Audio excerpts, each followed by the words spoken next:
It's Bruins Benders Postgame Live, presented by the Inside the Rink Podcast Network through InsideTheRink.com and the Inside the Rink YouTube channel. Subscribe now and hit the thumbs up.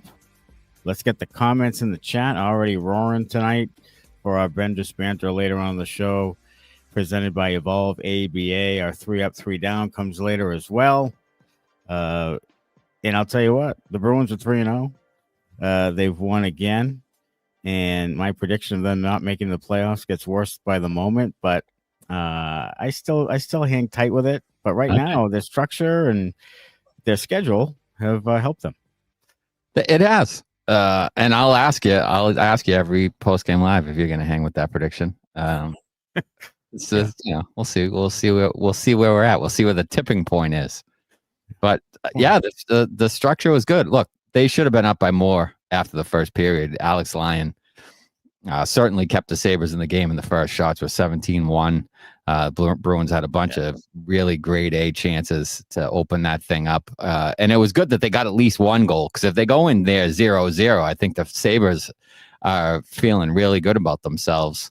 Getting dominated like that for a period and coming out of it, even. So it was good that the Bruins did get that goal. And then they were able to add on, which was nice. But then in the third, it gets a little dicey, and then, scrambly moments there towards the end, but they kept the puck out of the net. They had a bunch of empty net chances, ridiculous amount of empty net chances that they were doing the whole, I'm going to be a little unselfish and pass it to you so you can score kind of a thing, where somebody needs to fire the puck into the motherfucking net. So we can end the game. And they were able to do that, but not until the very end. So, some anxious moments there that probably could have been avoided. And maybe hopefully they'll learn from that down the line here, because you can't have that going forward against good teams. No, 3-1 win and 10 goals on the season and 9 different goal scorers. How about that? I mean, that's something that we talked about, ad nauseum before the season, about secondary scoring, who was going to score, and they've had 9 different goal scorers. Yeah, I mean, that was one of the major ifs we were saying going in the year. Can they find, guys other than Pastrnak and maybe Geekie that are going to put the puck in the net? And so far, they found them. Will that continue? We'll see. I hope it does. If it does, they're going to make the playoffs, and you're going to look dumb. Yeah, I am. I mean, they are. I mean, they would, because the Sabres are still the Sabres. I mean, they're still they're still terrible. I mean, they scored 1 goal in the first 2 games, lifeless offensively until maybe second period, and then maybe the third, like just lifeless. Like if you come out 4-0 in the season opener at home and lose, and then come into that first period with 1 shot on net, that's like unbelievable to me. Yeah, I don't really understand it. I don't really get it, because they seem to have pretty good players. Like individually, they have pretty good players. Like, is it just Buffalo? Is that just like the suck of the city is just closing in on them or something? Could be. I don't know what it is, but they have pretty good individual players. Tage Thompson, when he plays for Team USA, is a world beater. I mean, he scored 44 goals last year. He's a good player. Yeah. Alex really Tuck is good. Like, yes. Rasmus Dahlin is a good player. Like the goaltending, I mean, tonight, Alex Lyon was fantastic, but generally speaking, the goaltending's not great. And, the defense is kind of young. And their forwards are kind of young. And, we've said it a million times, young teams in this league don't really win. So I don't know what the answer is there for them. But they haven't found it yet. And I'll be happy if it continues that way for a long time. Yeah. I mean, I saw a lot of people think that the Sabres would be above the Bruins in the standings, and they showed me nothing to that end. I mean, they're going to be in last place in the Atlantic Division unless they get that thing fixed, because right now they look terrible. And, the Bruins have played the Chicago Blackhawks and the Buffalo Sabres at home. They should win those games, and they did. They should. The Washington win was a good win on the road. So now you got Tampa Bay coming in on Monday, short rest, Monday afternoon. You're probably without Hampus Lindholm again, although he's skating tomorrow. So, that's a big test. I think after that game, I can make a decision on what this team is, I think. Well, really? 4 games in? Yeah, 4 games in. I'm gonna tell you right now, if they lose 5-1 Monday, then I'm sticking to my prediction. Yeah, I mean, I think 4 games is probably early either way to decide, what the team is or isn't. But they certainly, if they can continue to win, that's only a positive, and they'll probably regress to the mean here at some point, I would think. Right, I would think so too. Pastrnak tonight, 7 shots on net. He had a hit. He was much more active than he was on Thursday night, offensively anyway. He hit the net 7 times. Yeah, he missed the net 3 more times. I didn't think the line was great 5-on-5 tonight. No, Geekie seems a little bit off to me. It does. I don't know what it is. It could be just that Morgan Geekie is a decent player and not that good. Could be that. It could be that. You know what I mean? It could be. Yeah. I thought the mid line wasn't great either.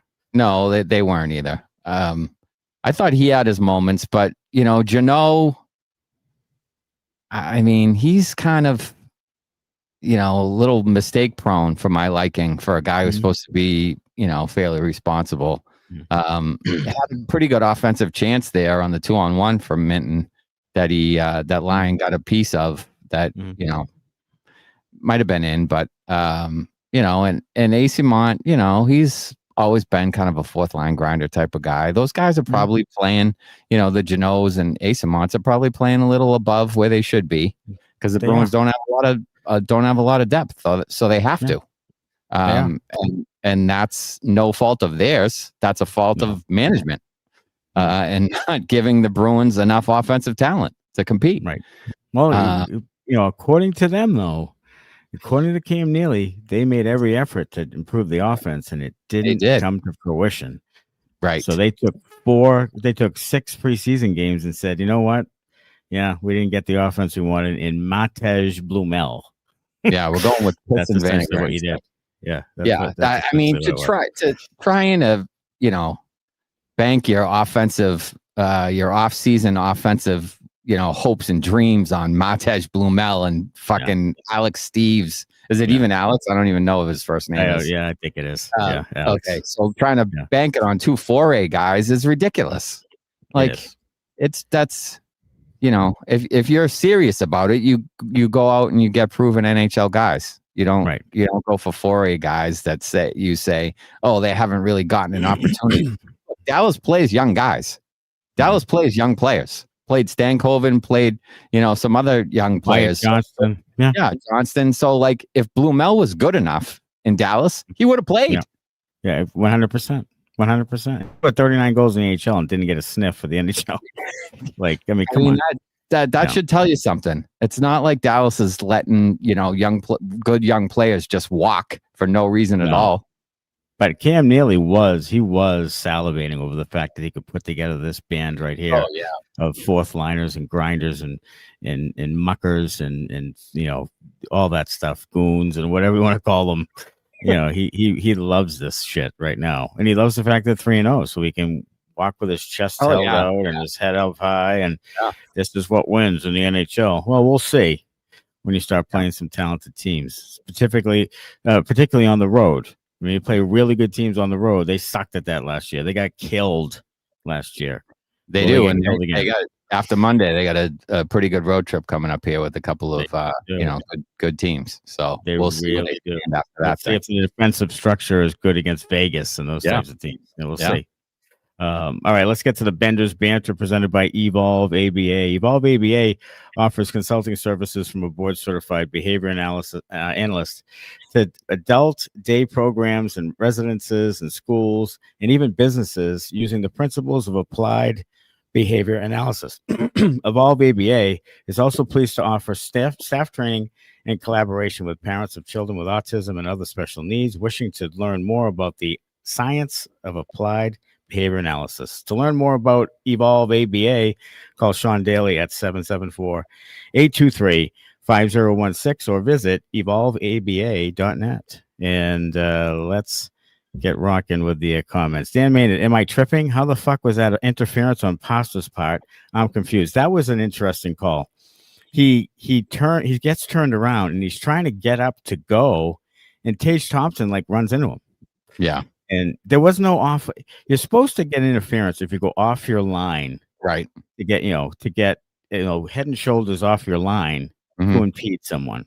That's not interference. It's not an interference, and it happens all the time with when people try to chip pucks behind defensemen, and the defenseman will go off their line to kind of hold the guy up so his other D pair can go back and retrieve the puck. Yeah, in the playoffs, it happens all the time. Almost every shift. It does. So for a guy like Pastrnak, when they're already on the power play, to turn, he's not even looking at where Thompson is. Turns, that shouldn't have been a penalty. No.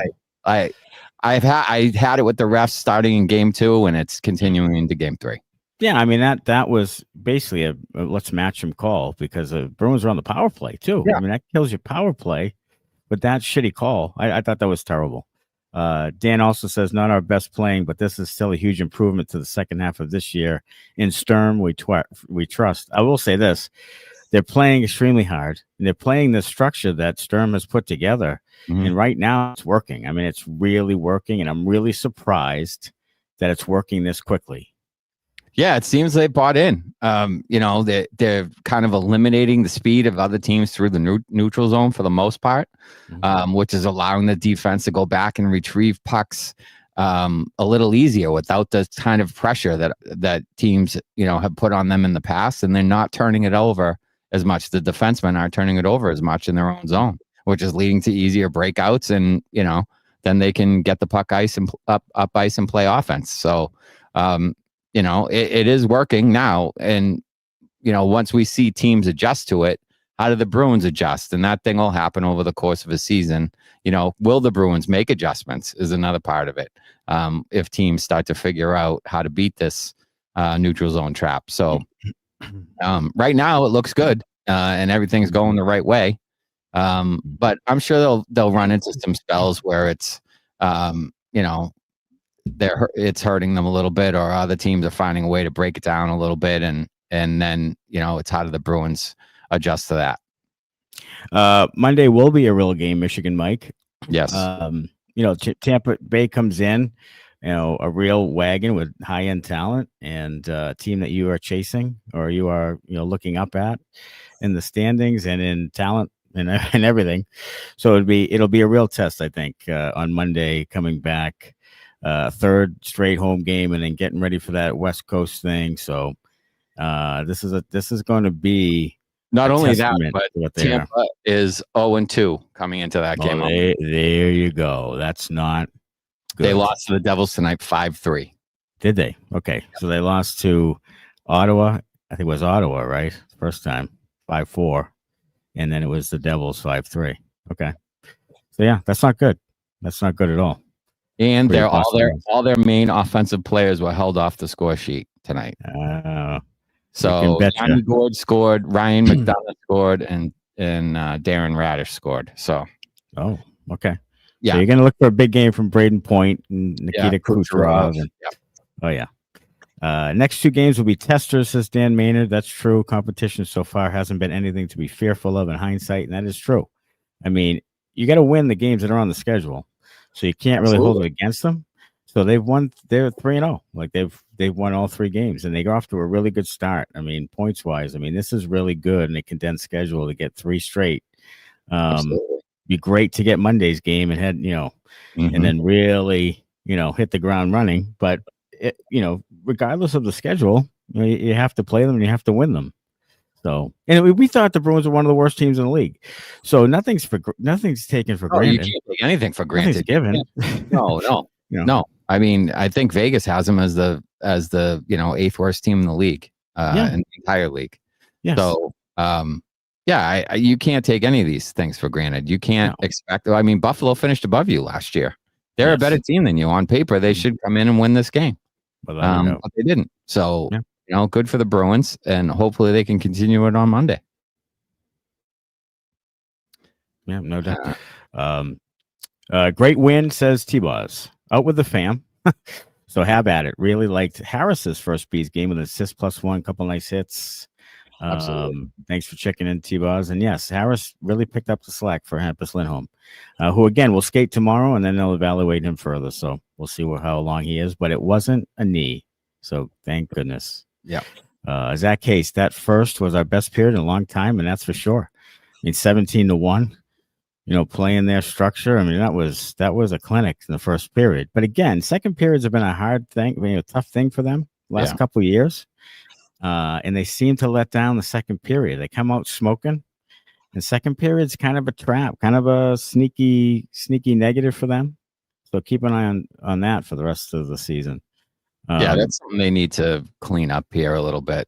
They do. They need to make the adjustments or whatever it is, and they need to be ready to play in the second period, especially against good teams.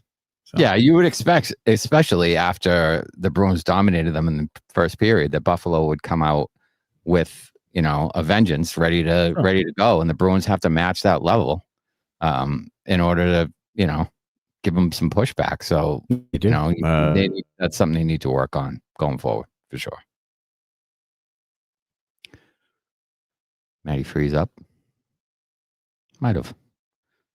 All right, let's go to a different comment. Let's see. Travis says a 3-0 record on and we're back. And we're back. I'm like Zorro. I'm like what's the guy who disappears? I don't know, the Invisible Man. Invisible Man. I'm visible again. Yeah. I was just saying Trav said a 3-0 record, unreal. And then he also said that Pasta hasn't needed to be the entire team the last two games, which is also a good point by Trav. Point. And they've gotten goal scoring from, like you said earlier, 9 different guys. And I like I said earlier, I didn't think that line, the Pastrnak line, was great tonight, 5-on-5. No, but if other guys are picking up the slack, that's how you win games when maybe your top line isn't at their best. So, good on the rest of those guys, and I'm sure that was drilled into their brain all preseason long. Everybody says we can't score goals. Everybody says the rest of you aren't good enough. I'm sure he's using that. Sturm is for motivation for those guys, and he should. He 100% should. If I was the coach, that's what I'd be doing. I would be telling those guys every single day, no one thinks you can score. No one thinks you're good enough. 100%. I would use it at will. I would use it as much as I possibly could. And I'm sure he's doing it. And so far, those guys have responded. And hopefully that continues all season long. I am with you. Hello, Benders, says Odysseys. First post show for me this season, so the blueprint is set. At least we are competing every game, every shift. Worrying signs of the lack of offensive production. It is. But with goaltending and good defense, you're going to be in, especially against these lesser teams. I mean, you got to beat all these lesser teams. And if you do that, especially in your own division, you have a real chance of sneaking in. So that's kind of where they're on track right now. But the West Coast trip is a real tester. Yeah, it's usually good to get out and bond and stuff, but they got to play good teams. The goaltending has been spectacular for the Bruins in the first 3 games. I mean, they're big reasons why the Bruins have won all of these games. Swayman was fantastic again tonight. Twice on delayed penalty calls on the Bruins. He had to make unbelievable saves so that the Sabres didn't score during the delayed penalty call. He had one, I think, on the side of the net there. I think Thompson I don't remember who the Buffalo player was, maybe Krebs. But Swayman dove across with a glove save, and then he had another one later in the second or the third where, he makes a similar, fantastic save on a delayed penalty call. So, yeah, the goaltending has been a big key as to why the Bruins are 3-0 to this point. Yeah, and that's what we said. Like they needed the really good goaltending again. Absolutely. And hopefully the tandem can continue to do that. Yeah. Zach says, every line has scored. Can we keep it up? These guys are playing so hard. And Sean Michael makes a good point. Playoffs or not, this group is infinitely more enjoyable to watch over the last season. And I've said that, Sean, is that Bruins fans love physical, energetic, blue collar. I'm telling you, they'd rather win the hits than win the game sometimes. Well, they'd rather win the fight. Yeah. I mean, look, I thought last year's team looked lifeless. I mean, I think Montgomery gave up, and then I think the team gave up. So that was and then the second half of the year, they knew they were terrible. So what are you really playing for? So I feel like this year's team are competing their asses off. So that in and of itself is worth your investment in these guys, in this team. They're trying as hard as they can. They might not be the most talented bunch, but they're giving it everything they have every shift. And that's all you can ask for if you don't think you have enough talent to compete at the highest levels.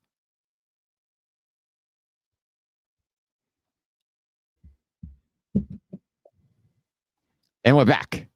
They remind me of those like mid 80s to late 80s teams that were like just a player or two away, but they played so hard and they scrummed and they fought. And they had guys that like Chris Nylands of the world and Lyndon Byers, God bless his soul, and these guys that Jay Miller that just, brought the energy every night. And then when the team needed it, they threw the mitts and that whole thing. So, so I think it's a very likable team. And I thought of that last post game. I was like, this is a likable bunch for the Bruins fans, because this is what they like. This is, if you're not going to win the cup, might as well show some chutzpah and some fight, and then the Bruins fans will get behind you.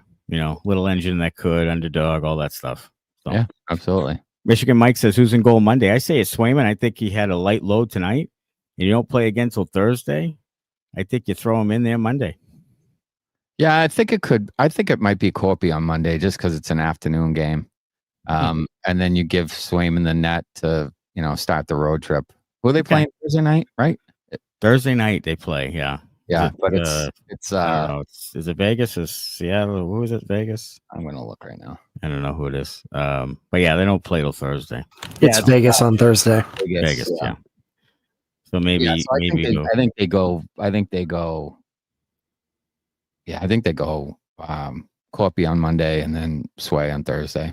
Okay. Heaviest team in the league, says Zach Case. Yeah, heavy. We're not going to be beaten by heavy teams anymore. And one of the tallest teams in the league too. Yeah, tall. Yeah, 6'1" or 6'2" average or something. I don't know. 220 or something average. When they play basketball on the off days, they do great. 82-0 dream is still alive, says Sticks and Pucks. Go Bees. Dan Maynard, I'm really hoping I'm not working for the first Panthers game. Really want to see how that plays out against Marshy. Interesting point about Marshy that someone brought up on X. Are the Bruins better off without Marchand, or if they're a better team without Marchand? And I thought about it. At first I was like, oh, come on. But then I was like, you know what? Let me think about this. And I thought about it, and I say no. I think Marchand would be great on this type of team. I agree 100%. I think he would be fantastic on this team. I think he would add some scoring punch, which they desperately need. I just think the pressure of the captaincy and him having to behave a certain way because of the way the Bruins want their captains to act and all that, I think, is lifted when he went to Florida. He can be the pest. He can be the asshole that he always was before that. And they embraced that. They embraced that style of play. I think it freed him up to play more the way he wants to play. And I think he's better that way. I think he's better being in your face, pain in the ass pest.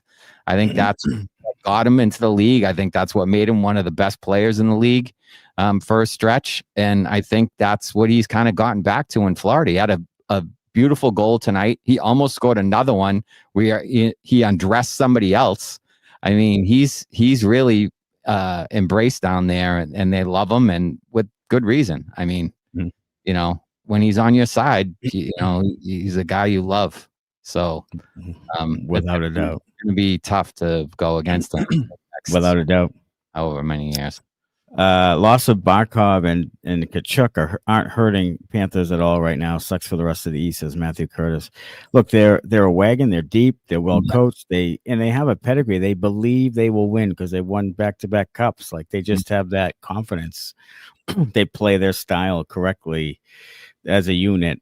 They plug in guys. They get it done. It's a well-oiled machine. It really is. And it's, they after a while they'll catch up to them. But you know what? They'll probably go get Geno Malkin. If Barkov can't come back later on, they'll probably go get a couple of guys. They absolutely will. They'll make another run. Sips today. Dan Maynard, double scoop raspberry pre-workout, listening from inside the gym on leg day. All right, Danny, you get those thighs fucking Jesus pumping. Christ. Yeah, on leg day. Hey, put it up on the big TV so everybody sees it. Yeah, Dan. Yeah.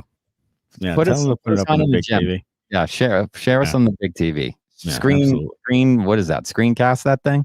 Airplay that, or whatever Yeah. the hell it is, Aircast or whatever it is. Yeah. Don't Screencast. end up in a cast. Pay attention. Smitty's out of the Oktoberfest, so I'm back to the porch rocker. Ooh, Right. finishing up the summer brew. Yeah. Oh boy. Realistic take will be right above 550 against 70% of the league and come short against contending teams. Will be a hard decision for Sweens come deadline. It's a good point, Odysseys.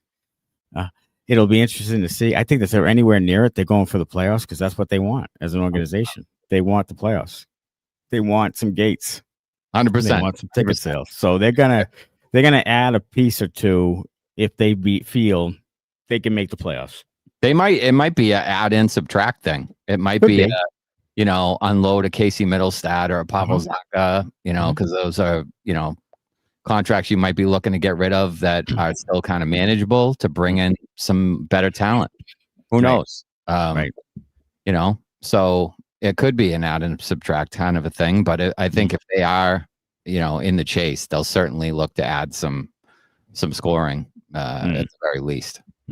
Dan Maynard says, Smitty, do you need to put your glasses on? You got a squint contest. Yeah, I'm trying. I need what is it called? Progressives. New eyeballs. Oh, yeah. Well, I do. I 100% need those. So I need progressives. So I can't read the chat without squinting. But if I put my glasses on, then it's blurry anyways. So it's just just far enough away so that I can't really read it at all. Sweet. I'm going to make shit up and have you respond to it. Yeah, I mean, you should. Yeah. Because I can't fucking see anything. So that's great. Sorry, John. That's good. But new eyeballs would be fantastic. Can you get me those for Christmas? Get some of that LASIK. LASIK surgery. Yeah. I wish I could.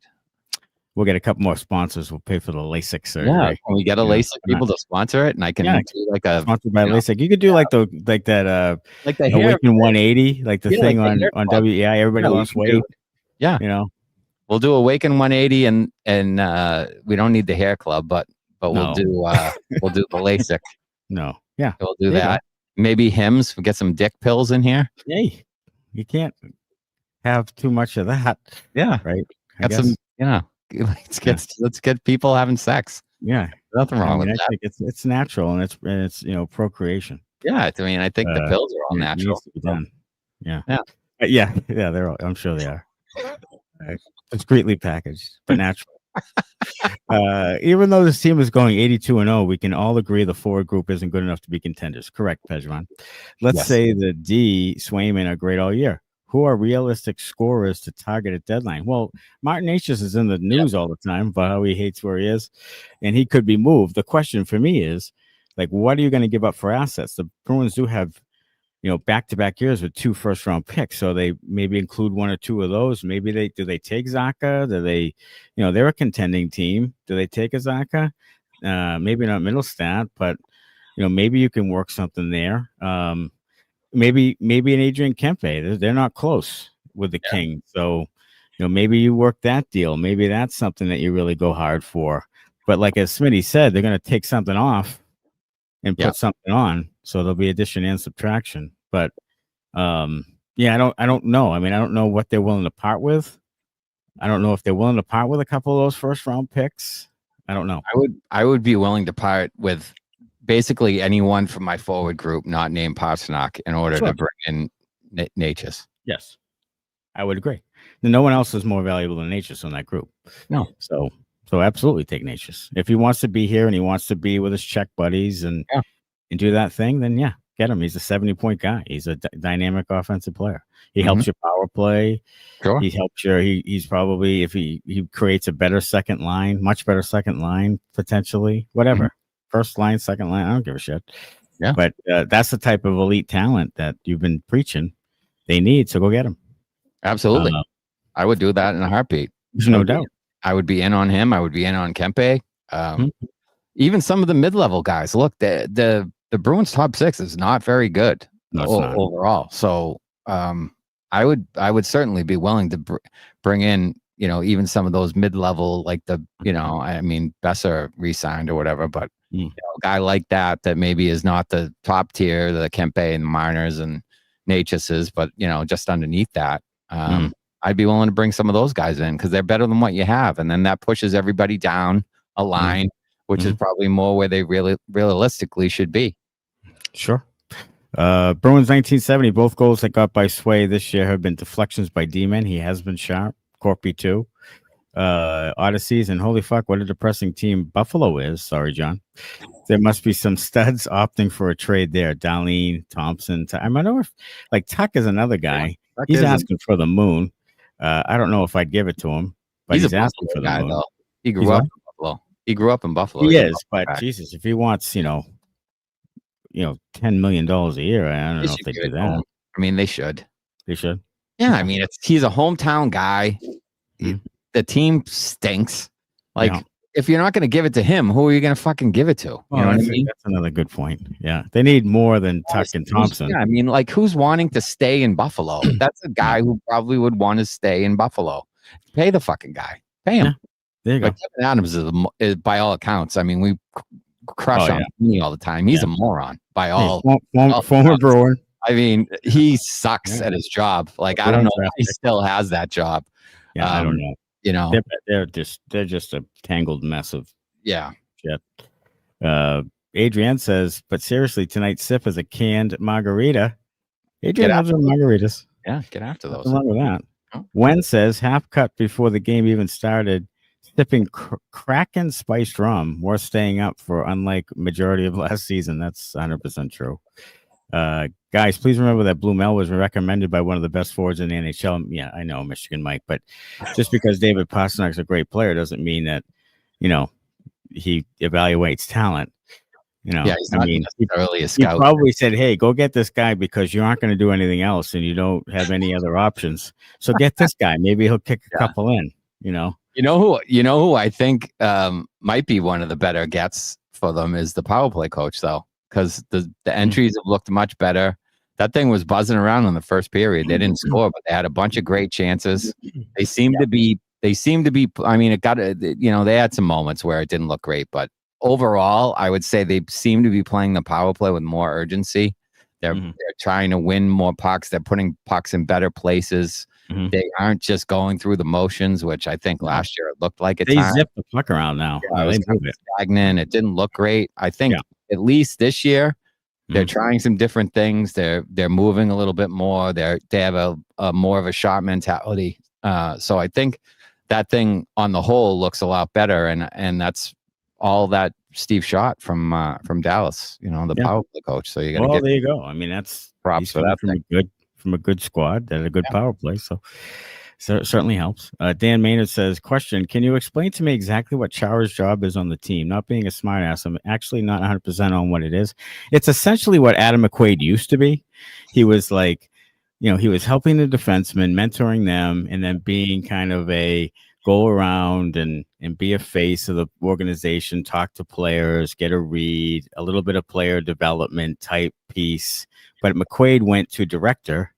So this is kind of Chara taking on that role, I think, it seems. Yeah, he's like a sounding board, advice to young guys. They can pick his brain.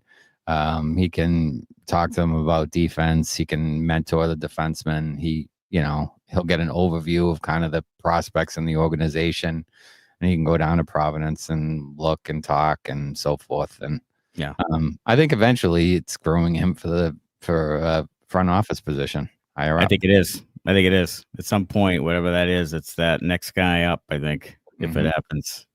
Adrienne says, Smitty, order a second pair of occupational progressives with your prescription. It makes the 2 to 6 foot range bigger and perfect for computer desk work. Speaking from the same experience. Hey, whatever makes it look bigger, go get those things. You know what I'm saying? Well, I don't need to help myself. I need to get those to my wife. The other people. You want the other people to look bigger? Okay. My wife has progressive, so maybe that's a good thing. Boom, boom. Yeah.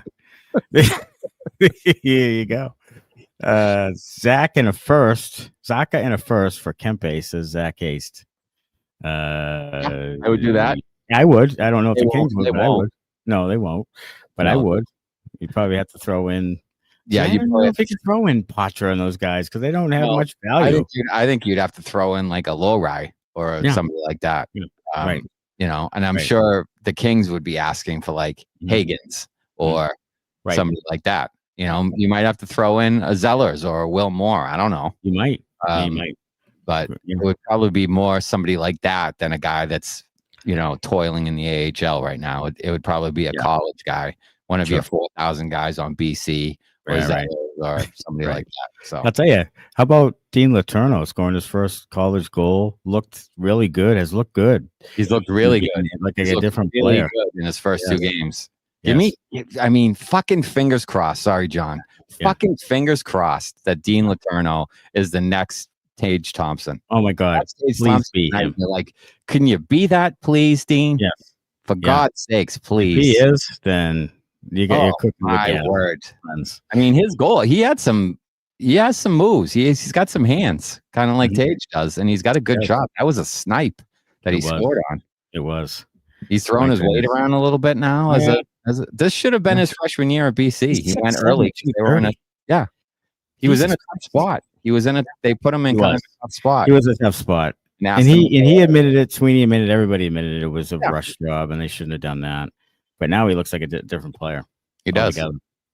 Jonesy says, I honestly have no idea who Jordan Harris is. I thought he played for the Revolution. Y2 Harris was a very good player at Northeastern. Yeah, that's why. Jonesy's a BU guy, and he played at Northeastern, so that's why he doesn't know the guy. That's why he doesn't know. Yeah, he's from Haverhill. Haverhill zone. Haverhill and Northeastern. Yeah. Letourneau is heating up in BC. Bees could be really strong down the center in a couple of years. Higgins, Letourneau, Minton. Sure. I'm for trading Poitras and Lohrei. I'm for trading them too now. I mean, a couple of years ago, I would have called you crazy and would have hung on to those guys and hugged them dearly. But now I'm like, if you can get something for them, which I don't think you can, go ahead. If you can include those guys in a Natchez trade, I would do it in a minute. Yeah, I wouldn't even think twice. I really wouldn't. I would do it in a second in order to bring Natchez in.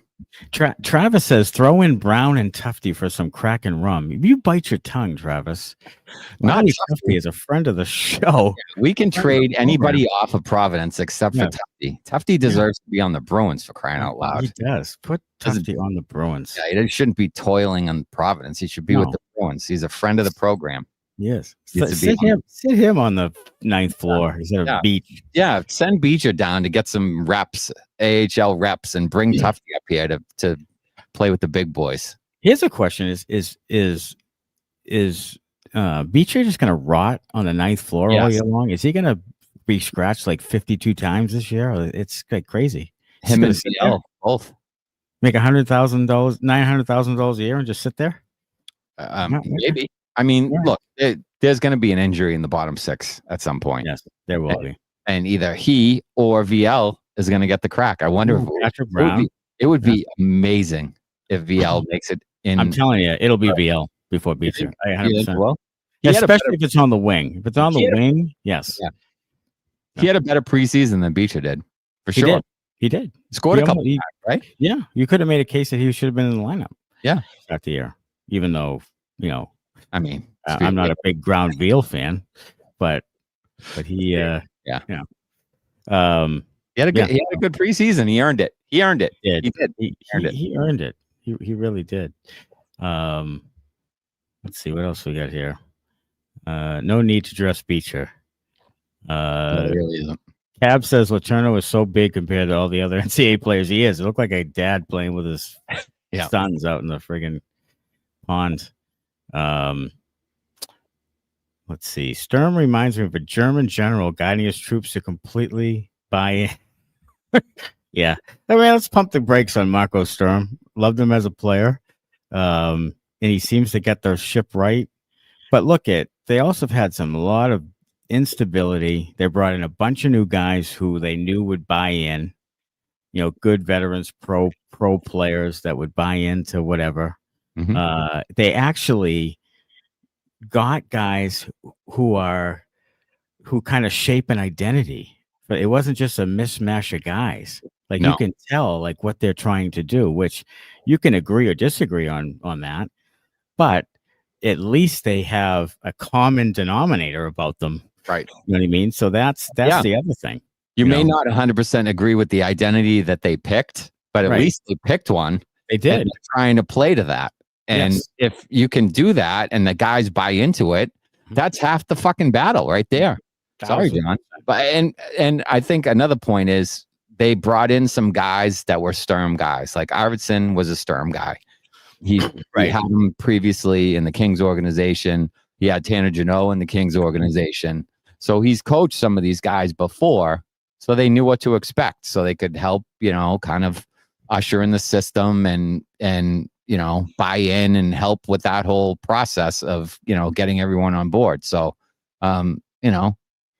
so far, it's looked good. Sturm's doing the right things. The team's buying in. They're scoring goals. The specialty teams has been much better. The goaltending has been much better. I mean, a lot of those ifs that you were looking for, that you were worried about at the start of the season, so far, they've broken the Bruins' way. With the exception maybe of the injury to Lindholm. Hopefully it's not too serious, but, things have gone your way so far, have gone the Bruins' way. Hopefully that continues, but it's a long season. It is a long season for sure. And it starts with this West Coast trip. It should be a doozy. Pejman says, I'd rather dress one less player than play Beecher. Fuck Beecher. He wants to put a defenseman, rotate the defenseman into the fourth line. Yeah. Let's see. Hot take. Poitras is a bust, says Travis. And Poitras has unfortunately had his chance, says Dan Maiden. It's not his fault. They fucked him around, and he didn't have much of a chance to develop into the NHL. I think it's partly true. I think they had him play way too early because they needed him. But then look, he's slight. He's still young. He's 21. He needs to really develop his body more and also avoid those hits. It's just his skating style, I think, kind of lends itself to getting hit. I don't think he can. His peripheral vision when he's skating, to me, it doesn't seem like he sees a lot of those coming.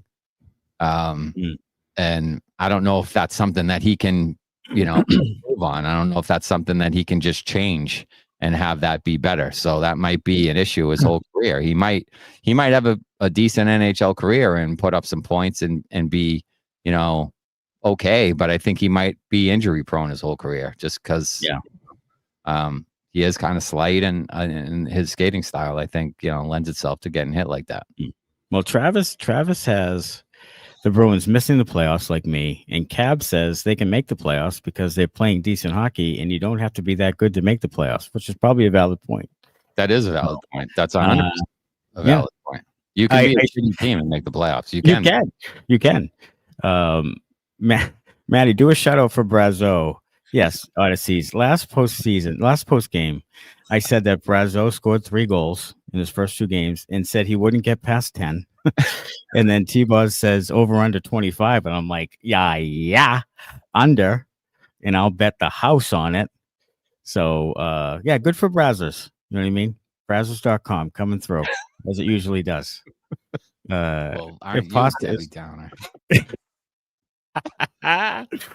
If Poitras is traded, who do you think he'd suit? Or is that a tough question to answer? I mean, it is, Dan. Maybe West Coast, maybe some other style, maybe throw him in the Chicago Blackhawks. They're all 5'9", 150. Yeah, throw him on them. I don't know. I mean, right now, I don't think he suits anybody in the NHL because I don't think he's quite an everyday NHL player who can play 82 games in postseason. I don't think he can do it. So I'm with you there. Or he's still out if he can. And that's too bad because I loved Poitras when he came, and I still like him. But I don't know if he's going to get there. I mean, he's feisty and he's got some vision, but yes, you need to see him kind of put it all together, I think. And, we've said for a long time that he probably needs some AHL development, and hopefully he'll get that this year and, get some confidence back and then have that be able to translate to the NHL level. For sure. Because they could certainly, use some more offensive talent. Well, they need his vision and hands and passing ability for sure. someone like that. But Minton right now is a better version of him. So Sure. that's kind of where we're at. And if another guy jumps over him, like you start to run out of room because, as I've said before, he's got to be the second line center. I think that's where he needs to be pegged. He can't play wing. He can't win battles, and he's not going to play in your bottom six. And he's certainly not a top line. So it's like second line center or bust for him, I think. So, we'll see. 3 up, 3 down. The up is number 3 was Jeremy Swayman. Sway didn't get a lot of, but when he needed to, he made a couple of saves there, and he's been sharp early on. So we'll give him the 3. And then number 2 is Pavel Zacha, scores his first goal of the season. Really nice goal through traffic. And then I wish you would shoot more. And then I wish he would shoot more. Like David Krejci, we used to say about Krejci all the time, shoot more, shoot more, shoot more. Zacha's the same type of thing. Yeah. Both from Chechia, so maybe that's something. I don't know. Yeah, and then number 1 is Jonesy's favorite player, Jordan Harris. Yeah. Who had a great first game in subbing in for Hampus Lindholm, which was needed. If he has to play again Monday, that'll be a real test for him. But playing with Peeke, I thought they did pretty well. And Peeke's been steady Eddie. Like Peeke doesn't get much acclaim, but he's been good since he got here. And he makes like little to no money, less than $3 million a year. Like he's been a really good value for them for a while. Like he's just steady. He is. He's steady. He doesn't really offer much offensively, but he's tough in his own zone. He doesn't usually turn the puck over, makes bad turnovers. So he's been good. And I thought Harris was good with him tonight. Obviously he had the assist on Zacha's goal with a nice pinch down the wall, and then find Zacha there in the high slot, left wing circle, and it was a nice play. So hopefully Harris gains some confidence from that, and if he has to play Monday, he's ready to go. Sure. And just quickly before we get to the down, Dan Maynard says thoughts on Elias Lindholm this year. He seems to be better. Elias Lindholm is better, I think, for 3 reasons: 1, health; 2, confidence; 3, Pastrnak.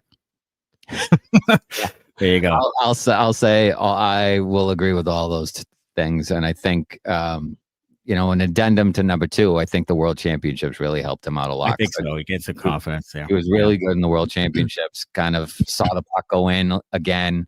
Was healthy, obviously, and I think with the Bruins at the end of last season, playing on that line with Geekie and Pastrnak, they found something a little bit there too, and so. Having a good last few weeks with the Bruins and then going into the World Championships and playing well, and then, bringing that into the summer or whatever, I think that all led to him having a good start to this year. And hopefully that needs to continue. It needs to continue for this team to be, any good. No doubt. All right. 3 down. Number 3, the Fraser Minton line, not great tonight. Other than the 2-on-1 where Minton set up Joonas for that nice chance, they, didn't really show up, had some turnovers. I didn't really notice them physically, which you have kind of in the first 2 games. So, for that line to be effective, I think they need to be physical. I think they need to cause turnovers. I think they need to play below the goal line and get pucks to the net. And, that's how Joonas scored earlier, where, AC Monk gets the puck to the net and Joonas bangs in the rebound. And they really didn't do a lot of that tonight. So they need to get back to that if they want to be effective. Number 2, Yoki Haru, just kind of, I don't love his game. Like, I don't know. Like, he gets kind of pushed. He's kind of smallish. He gets pushed around a little bit. It reminds me of a Grizzly kind of, but without maybe the passing ability and the agility, the skating ability and the hockey ability. Yeah, I don't know. Yeah. He's steady-ish. He doesn't seem to make a ton of mistakes.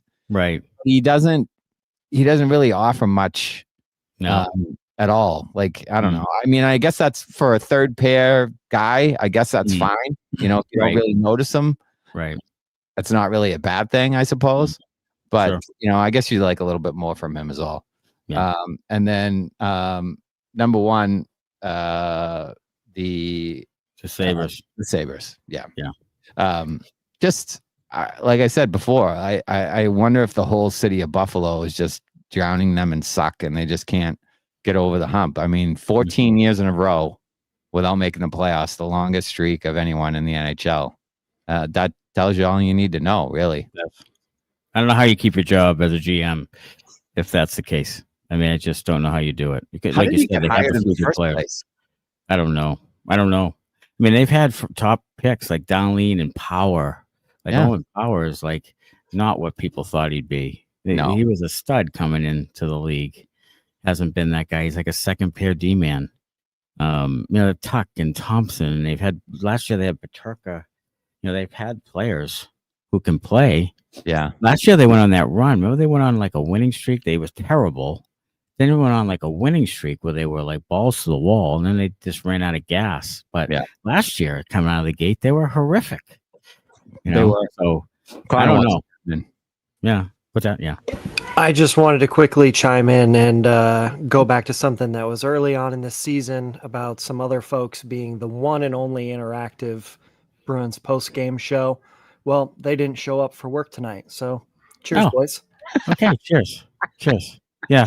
Other people claiming to be the only interactive post-game show when we did it all last year and the playoffs before that and this year as well. And it's totally interactive. I'm not sure where that came from, but consistency wins in this league. Yeah. We said it all along. You got to be consistent. That's how you stay an NHL player. That's how you stay, you play with the big boys. You got to be consistent. If you don't show up, then, you're a minor leaguer. You're a nobody. You're a has-been. You just can't get behind it. Yeah. Can't get behind it. Sweeney, Odyssey says Sweeney gets some self-gloating about the Minton all over the place. Press conference, pregame interviews. He's all about Minton because he wants that trade. Like Sweeney's an egomaniac. Look at he loves himself, some Sweeney. And he wants to tell you how smart he is. Like he wants it. He's bathing himself. Oh my God. Fraser Minton right now. On the pregame show, as soon as they mentioned Fraser Minton, he started to smile. And then the table started to move because he was getting a boner. He had some hymns. It was like he was half chubbed already. Like as soon as he mentioned Minton, then he was ready to talk about it. Like we love him. He's so mature. He has a 200-foot game. Like he was drooling. He was responsible. It was almost embarrassing. It was a little embarrassing. It was like, you never really hear that from a coach or a GM in that way, like especially after 3 games in the league, or 3 games of the season. Like you usually don't get ahead of yourself like that when you're a GM, but he said they wanted to draft him. I mean, he's going that far. Our scouts were looking at him to take him in the draft, and we weren't able to draft him. And then he's using his, Harvard coach bullshit marketing talk to say why they ended up, trading for him anyways. But it just listening to him talk about Minton, makes turns me off. Yeah, I tell you, it's really.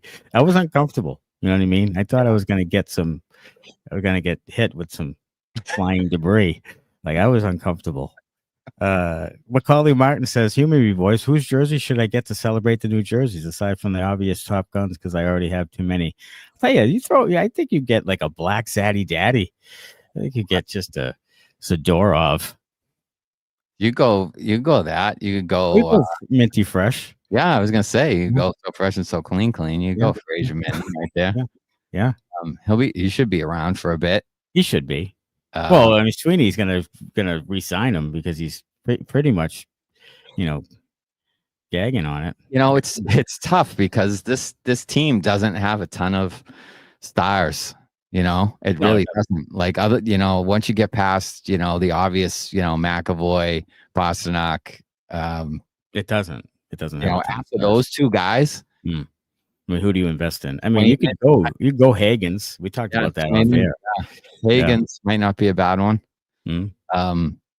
There's not, you'd be taking a chance on anyone else that there might not be around. Right. Well, that's the thing. Yeah, you spent $600 on an authentic jersey. They may not be around. in a year Or or two. maybe you hold out for Martin Natchez or Adrian Kempe or someone. I don't know. Or Higgins, guy. Higgins 10. I think he'll probably Higgins wear 10 would be fire. That would be it. That'd be that a would be nice, a good one. really nice jersey. Yeah, I'm I don't know. I might wait. You might wait until the end of the season when Higgins finishes up his BC season, and then plays in a handful of games with the Bruins. What till then, and buy that some bitch right up. No doubt. All right, look ahead to Monday afternoon, 1:00 on Disingenuous Day. What do they call that?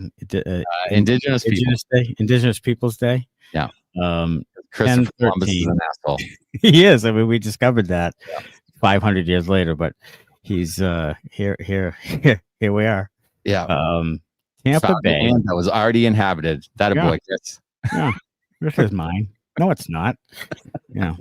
All right. So what's your prediction for Monday? Monday, I think they finally fall. I think Tampa's gonna stomp them pretty hard because Tampa's 0-2, and the good players didn't have good games. So I think it's gonna be like I'm gonna say like 4-1. 4-1. Okay. Who's the pick to click? Who's the goal scorer? I'll say Pasta on the power play. Okay. All right. I'm gonna give one to Geeks. Geeks against his brother. Oh, there you go. Both Geeks score. How about that? Ooh, both Geeks. Both Monday. Both Geeks. Yeah. Geeks. What happened to us? Optimistic Smitty says Bruins 1970. Yeah. Well, it's not every night. I'm not gonna go 82-0. So there's that thing. Yeah. I dropped this one. Yeah. I mean, I don't know. Maybe the Bruins get down 4-1 and then come back and win 5-4. There you go. Yeah, it might be one of those loopy, like 6-5. Like it's a matinee, so you never know. You never know what happens in matinees. But I think a sleepy 3-0 Tampa Bay win is. Yeah, I mean, the Bruins used to always be awful in matinees, so that's part of what. They've been better lately. They have been better lately, so maybe they win. They're actually fairly entertaining games lately, of the matinees for whatever reason. But good breakfast or something, I don't know. But hey, thanks everyone for joining us again on the very first interactive post game for the Boston Bruins. First and only interactive post game. Yes, Bruins Benders Podcast right here. The only one that matters. How about that? That's it. The only one that matters. The most fun. The most irreverent. It's right here. Yeah. Many thanks to Evolve ABA for sponsoring, and thanks to you folks for jumping in the comments. We'll see you Monday afternoon after the Bruins and Tampa Bay. Till then, as always, go Bruins. Thanks a lot. Bye-bye.